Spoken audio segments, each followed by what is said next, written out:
everybody, so we've got a fun review today because we're talking about the second and final season of Pacific Rim: The Black. It's been over a year now since we concluded the first season of Pacific Rim: The Black, and while I did think it was an enjoyable enough season for what it was, I was very intrigued going into the second season just because of where we left off things at the end. Especially the big reveal that Boy can change into a kaiju and those mysterious figures that we saw on the horizon as we ended the season. All of that had me invested enough to see where we would conclude in the second and final season. With most of the season dedicated to the setup, laying the groundwork for this epic conclusion for our characters, there are certainly moments where season 2 does nail it. It definitely hits the mark in some aspects. There certainly isn't a shortage of action in season 2 whether or not Jaegers and Kaiju are involved, because we do switch things up a bit involving the Sisters of the Kaiju. However, as someone who's a lifelong fan of the Kaiju genre, I'm always going to love the moments the most where it's a Jaeger fighting against a different Kaiju, and there are a lot of those different types of battles all throughout season 2 of Pacific Rim: The Black. Those are the major standout moments due to their excitement level, but also just how great they look visually in this animation style. I've kind of grown accustomed to this animation style now with the second season.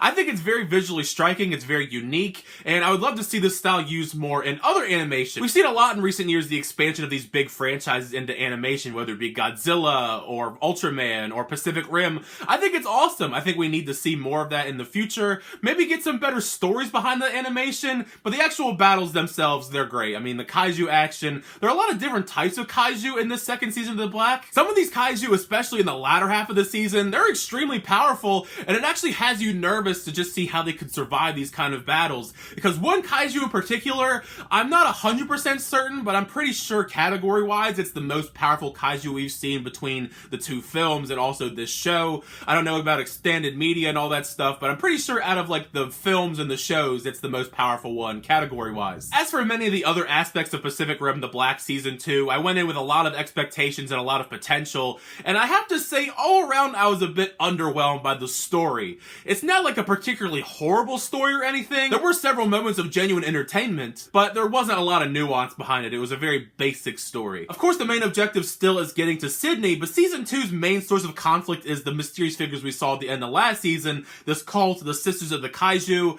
and I'm not entirely sure how I feel about them as a whole. They're not, like, particularly interesting villains or antagonists. As a collective, they're very underbaked, and I think part of that is due to the fact that the episodes are very short. There's not really a lot of time to give them to develop them as characters. We hardly get any sort of backstory behind the Sisters of the Kaiju other than a brief description and that they too have interest in Boy because they think he's their messiah. So they become this lingering ominous presence in the foreground in most episodes with not much of a purpose until around maybe the midpoint in the season. I'd say around about episode 3 or 4 they make a bit more sense story-wise because of a surprise development with a certain character that I'm not going to delve into because it's spoilery, but right around then they make a bit more sense in the context of the story. Otherwise, they're kind of just a nuisance. Even by the end of the season, it was kind of a bit underwhelming the direction we take and where we end off with them in the story. You know, just overall very disappointing antagonists. It was just kind of weird to have them in the story at all. I guess you need some type of foil other than Kaiju, but it was just a bit weird. It kind of reminds me of Pacific Rim Uprising and the weird choices they made with that,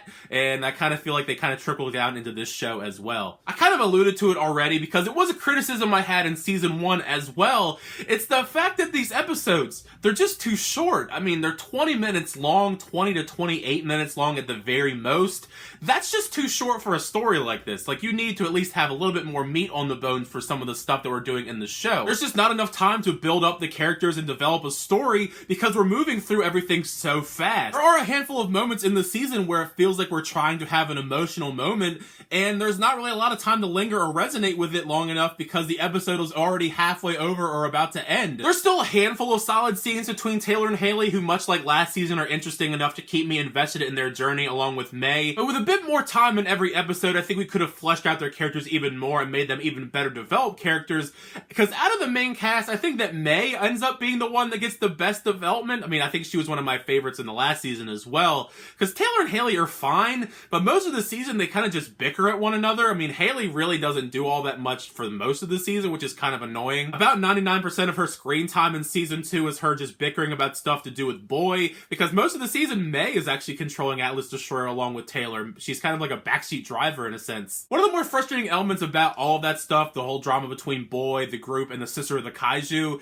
is that when you really think about it, a lot of the stuff in the season could have probably been ignored. Because a lot of this season does feel very fillery. The first couple episodes in particular, there's really like not much of a point to them. them as they're traveling towards Sydney base, because there are characters that are introduced and dropped almost immediately in these episodes that really hold no bearing to the rest of the season, and also just the main central conflict between this group and the Sisters of the Kaiju and their kind of war trying to keep Boy away from them. A lot of the problems that kind of transpire in the last couple episodes with that and their developments, it could have been avoided if they just didn't do what they did without going into too many details. Despite all of that though, I think the last two episodes are very entertaining. They do kind of somewhat stick the landing, not perfectly, but they are very entertaining episodes, and if you're invested in the story and these characters whatsoever, you're going to find somewhat of a satisfying conclusion to these last couple episodes. But yeah, all around season 2 of Pacific Rim the Black is kind of a mixed bag. There are elements of it that are very entertaining, especially if you're a fan of Pacific Rim as a franchise and the genre as a whole. It's not something I could see new fans tuning into and enjoying. Like, if you have that attachment to the franchise, you're going to get some enjoyment out of it.